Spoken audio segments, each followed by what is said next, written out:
Welcome all. इस video में Nifty का एनालिसिस देख लेते हैं कि कल किस तरह से हम ट्रेड प्लान कर सकते हैं। कल है निफ्टी की वीकली एक्सपायरी, ठीक है। तो एनालिसिस को थोड़ा ध्यान से समझिएगा और लेवल्स भी देख लेते हैं कि कौन सी इंपॉर्टेंट लेवल्स होगी, कहाँ से ट्रेड प्लान कर सकते हैं।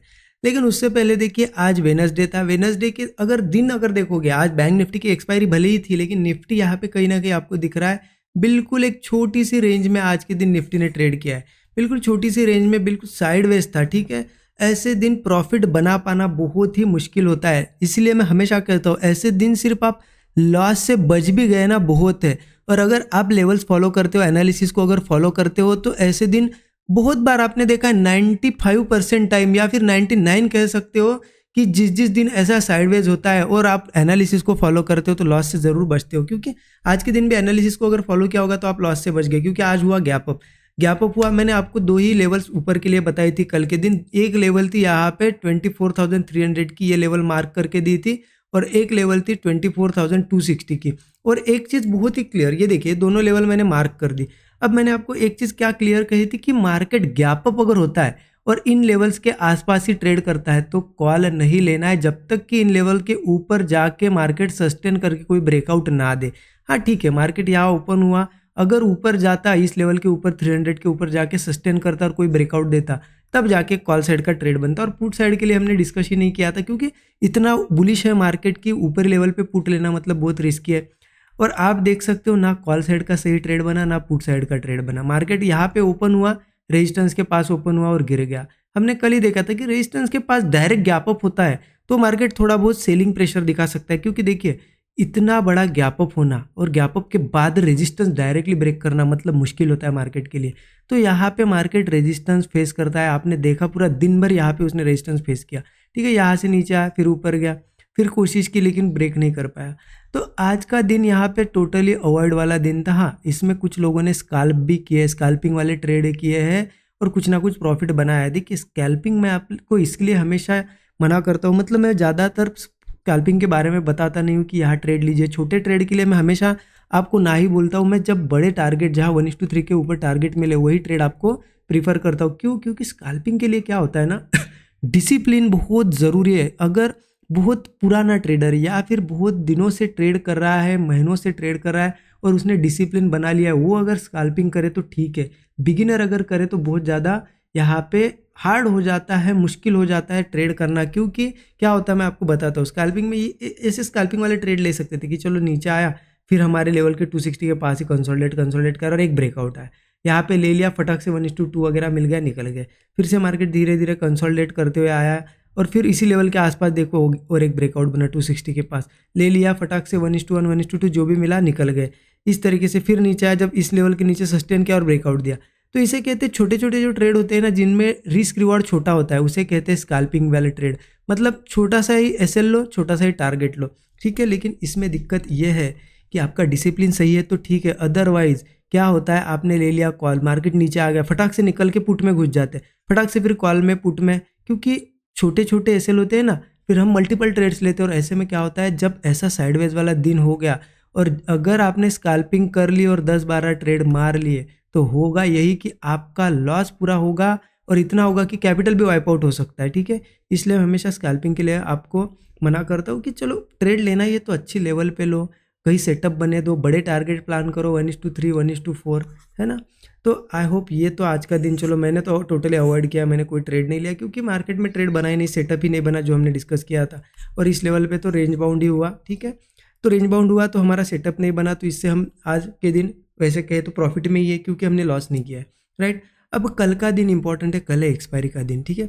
लेकिन एक चीज़ समझे, मैं आपको एक्सप्लेन करता हूँ, ये मैंने कल भी आपको बताई थी, डेली चार्ट पे दिखाता हूँ। देखिए किस तरीके से मार्केट यहाँ पे मूव कर रहा है। ये मार्केट का बिहेवियर नहीं होता है, खास करके देखिए आप, धीरे धीरे धीरे ऊपर जा रहा है, एक छोटी सी रिट्रेसमेंट, फिर green candle green candle green, और अभी भी देखिए रेड कैंडल है ये दोनों, लेकिन गैप अप ही हुआ है मार्केट। तो इसके क्या पता चल रहा है कि धीरे धीरे मार्केट को खींचा जा रहा है ऊपर। और ऐसा अगर मार्केट को खींचा जाएगा तो क्या होगा ना, मोमेंटम बहुत ही स्लो करेगा मार्केट और मोस्टली साइडवेज बिहेवियर रहेगा। तो ऐसे में आपको एक ही चीज़ ध्यान रखना है कि ऊपर वाला कोई भी कॉल वाला ट्रेड लेते हो तो स्मॉल टारगेट रखना, टारगेट स्मॉल स्मॉल रखना, मतलब बहुत बड़ी यहाँ पे एक्सपेक्टेशन मत रखना मार्केट से, ठीक है। ऊपरी लेवल पे क्योंकि देखिए अगर कोई स्टॉक होता है ऐसे जा रहा है तो ठीक है, मैं भी मतलब एक्सेप्ट कर सकता हूँ कि हाँ चलो जा रहा है मार्केट, लेकिन इतना बड़ा इंडेक्स अगर ऐसे धीरे धीरे बिना रिट्रेसमेंट के, चलो यहाँ पे ऊपर गया एक छोटी सी रिट्रेसमेंट, अब ऊपर जा रहा है ना, एक रिट्रेसमेंट चाहिए मार्केट में, एक अच्छी रिट्रेसमेंट लेगा तो ठीक है ना, कितना भी ऊपर जाए, लेकिन वन साइडेड जाना और इतना बड़ा इंडेक्स निफ्टी जैसा, बैंक निफ्टी जैसा थोड़ा सा पॉसिबल नहीं होता, इसलिए थोड़ा सा सोच समझ के ही ट्रेड करना पड़ेगा हमें, ठीक है। अब देख लेते कि कौन सी इंपॉर्टेंट लेवल्स होगी। उसके लिए हम क्या करते हैं ना, 15 मिनट चार्ट पे चलते। देखिए 15 मिनट का चार्ट ओपन कर दिया, कहीं ना कहीं आपको दिख रहा है कि मार्केट ऊपर ओपन हुआ, नीचे जाने की भी कोशिश की और ऊपर जाने की भी कोशिश हुई। देखिए रेजिस्टेंस बने ऊपर, ये सपोर्ट्स बने, नीचे भी नहीं जा पाया, ऊपर भी नहीं। अब कल अगर ये रेजिस्टेंस ब्रेक करता है तो फिर अगेन ऊपर जाने की पॉसिबिलिटी है। तो ये रेजिस्टेंस कौन सा आ जाता है, देखिए ऊपर के लिए ये रेजिस्टेंस मार्क करके रखिए, ये रेजिस्टेंस है 24,300।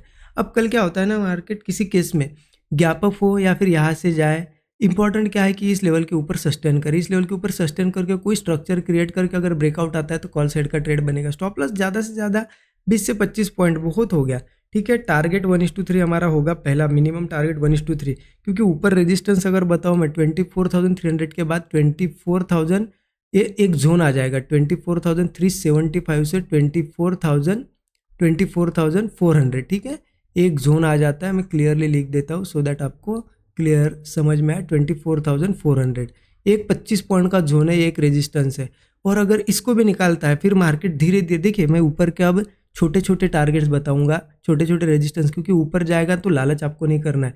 आपने ट्रेड ले लिया, अगर रेजिस्टेंस के पास रुक रहा है एग्जिट कर दो, क्योंकि कहीं से भी सेलिंग आ सकती है, इतना ऊपर जा रहा है मार्केट। 24,400 के बाद देखिए 24,450 पे एक रेजिस्टेंस है, इसको ब्रेक करता है तो फिर 24,500, 24,520, ये सब ऊपर के रेजिस्टेंस है, 500, 520, ठीक है। और देखिए क्या होता है ना, आज के जैसे ही आज कैसे बड़ा गैप अप हुआ, अब मान लेते हैं बड़ा गैप अप अगर हो गया इन्हीं रेजिस्टेंस के कहीं पास में ही हो गया, यहाँ पे यहाँ पे यहाँ पे, तो ध्यान रखना रेजिस्टेंस के पास कॉल नहीं लेना है।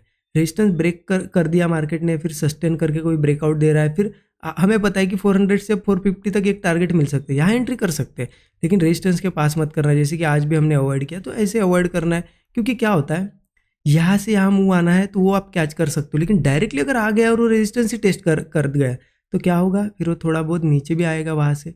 इसलिए कॉल में ज़्यादा हम यहाँ पे एंट्री नहीं ले सकते, थोड़ा सा ध्यान रखना इस चीज़ का। हाँ एक चीज़ ध्यान रखना कि अगर मार्केट गैप अप हुआ बीच में कहीं इसके यहाँ पे डायरेक्टली, तो क्या होगा ना, थोड़ा सेलिंग आ सकती है, क्योंकि देखिए यहाँ पे भी गैप अप हुआ सेलिंग है, यहाँ पे भी आज गैप अप हुआ सेलिंग है, लेकिन वो सेलिंग कैच करने के लिए कुछ चाहिए हमें, सेटअप चाहिए। मतलब गैप अप हुआ, एक आधा हैमर कैंडल बनने की कोशिश हुई, मतलब बुलिश कैंडल बन रही है समझो, और उस कैंडल के बाद एक दो कैंडल के अंदर अंदर ही उस कैंडल का लो ब्रेक हो, तो क्या समझना है हमें कि ट्राई किया मार्केट ने ऊपर जाने के लिए लेकिन नहीं टिक पाया, तो हम एक पुट ले सकते हैं, छोटे टारगेट के लिए ले सकते हैं, 1:3 का टारगेट होगा, स्टॉप लॉस भी छोटा 15-20 पॉइंट का होगा।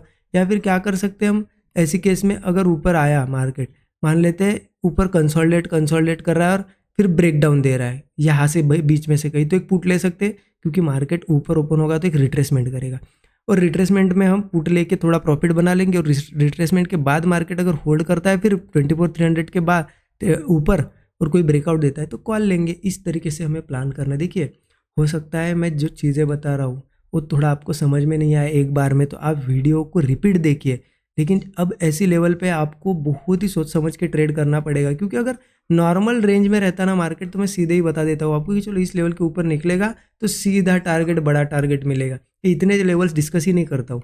लेकिन अभी ऐसी लेवल पे हमें सब चीज़ें देखना है, ठीक है। ऊपर का क्लियर हो गया, मैं मिटा देता हूँ, ये सभी लेवल आप स्क्रीनशॉट लीजिए, आप मार्क करके रखिए, ठीक है। अब बात आ जाती है कि मार्केट इस 300 के नीचे यही कहीं ओपन हुआ तो क्या करना है, तो हम कॉल ले सकते हैं, लेकिन थोड़ा सा फिर करेक्शन करेगा और यही कहीं ब्रेकआउट देगा ना तो कॉल ले सकते हैं। या फिर मार्केट नीचे ओपन हो बहुत अच्छा होगा, अगर नीचे गैप डाउन या कुछ करता है तो फिर नीचे सपोर्ट लेवल आ जाती है, 24,180 की एक सपोर्ट लेवल है, यहाँ पे एक सपोर्ट लेवल है 24,180 की एक सपोर्ट है, और इसके नीचे 24,150 का भी एक सपोर्ट है, ठीक है। तो ये दोनों सपोर्ट लेवल है। कहीं मार्केट क्या होगा, गैप डाउन वगैरह हुआ सीधे और इस सपोर्ट पे या फिर इस सपोर्ट पे आता है और होल्ड कर जाता है, यहाँ से डबल बॉटम बनाए या फिर थोड़ा बहुत कंसोलिडेट करके ब्रेकआउट दे तो कॉल हम लेंगे। स्टॉप लॉस 20 से 25 पॉइंट, टारगेट कितना रखना है 1:3 यहाँ से, क्योंकि मार्केट है बुलिश, ध्यान रखिएगा मार्केट रोज गैप अप हो रहा है, ऊपरी लेवल पे सस्टेन कर रहा है, तो वो नीचे आता है तो हमारे लिए एक अपॉर्चुनिटी होगी। अब क्या मार्केट गिर नहीं सकता है कल के दिन? हो सकता है 1000 पॉइंट भी गिर जाए, 500 पॉइंट भी गिर जाए, क्योंकि कंटिन्यू ऊपर आ रहा है, लेकिन हम डायरेक्टली पुट नहीं ले सकते। अब हमें एक दिन तो वेट करना ही पड़ेगा, मार्केट को गिरने देना है। एक दिन मार्केट गिरेगा, कोई ऐसा स्ट्रक्चर क्रिएट करेगा, तब नेक्स्ट डे से पुट ले सकते कि हाँ अब सेलिंग आ रही है। अदरवाइज क्या होगा ना, हम यहाँ कहीं पुट लेने की कोशिश करेंगे तो ऐसा होगा, नीचे आता है थोड़ा सा ऊपर चला जाता है, हम पुट में बैठेंगे मार्केट ऊपर चला जाएगा। ऐसा नहीं होना चाहिए, इसलिए हम कॉल ही प्लान करेंगे इन सपोर्ट से। हाँ 150 के नीचे अगर जाता है किसी केस में कल और सस्टेन करता है तो फिर कोई ब्रेकडाउन पे पुट ले सकते हैं, क्योंकि इसके नीचे थोड़ा फिर मार्केट में एक स्पेस क्रिएट हो जाएगा। 24,150 के बाद सीधा 24,030 पे एक सपोर्ट आ जाता है सीधा सीधा यहाँ पे। तो ये जो भी 120 पॉइंट की रेंज है यहाँ पे एक पुट प्लान कर सकते हैं हम। और इसके भी नीचे अगर जाता है मार्केट, चलो कल एक्सपायरी है, एक्सपायरी का दिन ही मान लेते बहुत बड़ी सेलिंग आ जाए तो फिर 23,930 तक भी मार्केट नीचे आ सकता है। ये फिर आप एक टारगेट रखना, ठीक है। तो नीचे के साइड आपको समझ में आया कैसे ट्रेड करना है, ऊपर भी समझ में आया। और देखिए ऐसा नहीं कि सपोर्ट का वेट करना, हो सकता है मार्केट थोड़ा बहुत नीचे आए और यही कहीं सपोर्ट बनाए और ब्रेकआउट दे तो कॉल ही लेंगे, क्योंकि अब हमें हर ब्रेकआउट पे कॉल ट्राई करना ही करना है, क्योंकि मार्केट का स्ट्रक्चर ही अब वैसे चल रहा है। आई होप चीज़ें समझ में आई होगी। देखिए एनालिसिस में थोड़े पॉइंट्स मैंने ज़्यादा बताए हैं, क्यों बताए, क्योंकि मार्केट ऐसी लेवल पे ट्रेड कर रहा है, हमें यहाँ पे बहुत इजी ट्रेड नहीं मिलेगा, ज़्यादा मेहनत करनी पड़ेगी, ठीक है। तो आपको भी वीडियो थोड़ा रिपीट देखो, नहीं समझ में आता है तो आपको भी वीडियो देखने की मेहनत करनी पड़ेगी। जैसे मैं एनालिसिस करने में मेहनत कर रहा हूँ, ज़्यादा लेवल्स निकाल रहा हूँ, क्योंकि आपको कोई ना कोई लेवल से ट्रेड मिले, ठीक है। जब मार्केट में इतना कन्फ्यूजन नहीं होता है, ऑल टाइम हाई पे नहीं होता है ना, मैं इतने लेवल्स नहीं बताता हूँ, आपको पता है नीचे 1-2 लेवल देख ली, ऊपर 1-2 लेवल, खत्म काम। लेकिन अभी के लिए हमें थोड़ी ज़्यादा लेवल निकालनी पड़ रही है, क्योंकि मार्केट का बिहेवियर कुछ समझ में नहीं आ रहा है, ऑल टाइम हाई पे मार्केट खुद कंफ्यूज है, इसलिए हमें इस तरीके से ट्रेड प्लान करना है। आई होप चीज़ें समझ में आएगी। देखिए अच्छा लगा ना वीडियो, कुछ हेल्प मिली होगी, कुछ इंटरेस्टिंग सीखने को मिला होगा तो कमेंट एक ज़रूर करिएगा कि लर्निंग मिल रही है या नहीं मिल रही है, और लाइक नहीं किया आप तक लाइक कर दीजिए वीडियो को। Thank you so much everyone.